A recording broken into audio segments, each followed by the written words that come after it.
What if I told you that the smartest financial decision of your life might actually be the most expensive mistake you'll ever make?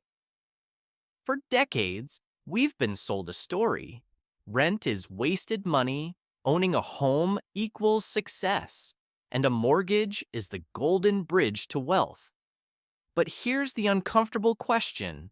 What if the bridge leads somewhere completely different? Let's flip the script. Not emotionally, not culturally, mathematically. The lie we learned early. From the moment we get our first job, the pressure begins. When are you buying? As if renting past 30 is some kind of financial failure. As if signing a mortgage automatically makes you sophisticated. But buying a house doesn't magically turn expenses into investments. A signature on a deed doesn't transform debt into wealth. In reality, a primary residence is first and foremost a consumption choice. It's shelter, it's lifestyle, it's comfort, and comfort costs money. The hidden costs nobody talks about. Let's break something down that rarely makes it into real estate brochures. Unrecoverable costs. When you have a 30-year mortgage, the early payments are mostly interest.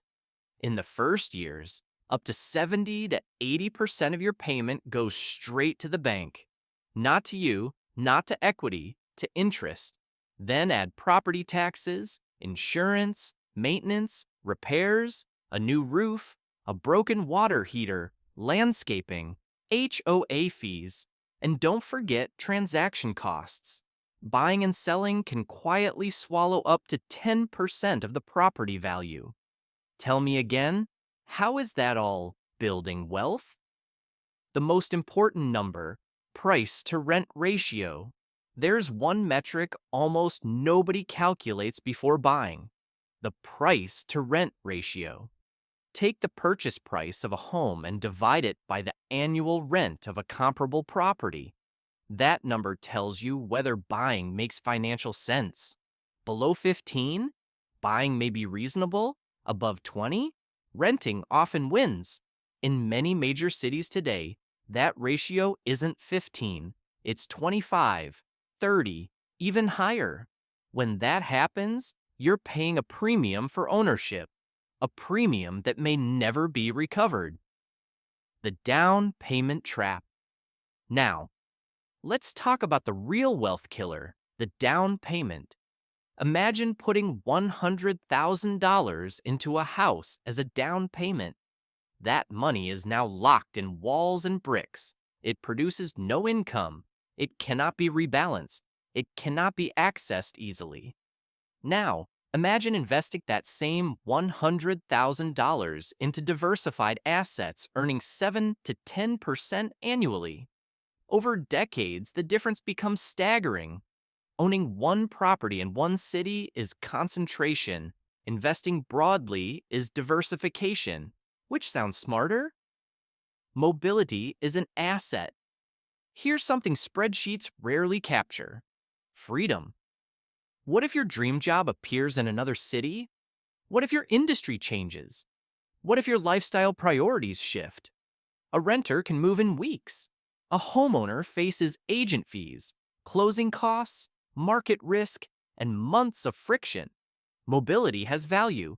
Optionality has value. And in a volatile world, flexibility can be more powerful than ownership. But rent goes up. Yes, rent increases. That's real. But so do property taxes, insurance premiums, repair costs. Meanwhile, if you invest consistently, your portfolio grows too. Historically, diversified markets have outpaced inflation and rent increases over long periods. The key isn't rent versus buy. The key is, what are you doing with the difference? When buying makes sense. Let's be clear, buying isn't evil. If you plan to stay for 10 plus years, value stability deeply, and the numbers actually work in your area, ownership can be reasonable. But buying out of fear, buying because of social pressure, buying because that's what adults do, That's not strategy, that's conformity. The real definition of wealth. Wealth isn't about having a deed. Wealth is having assets that generate income, freedom of movement, and control over your time. A house can be part of that equation, but it is not automatically the answer. Run the numbers, challenge the narrative, think independently.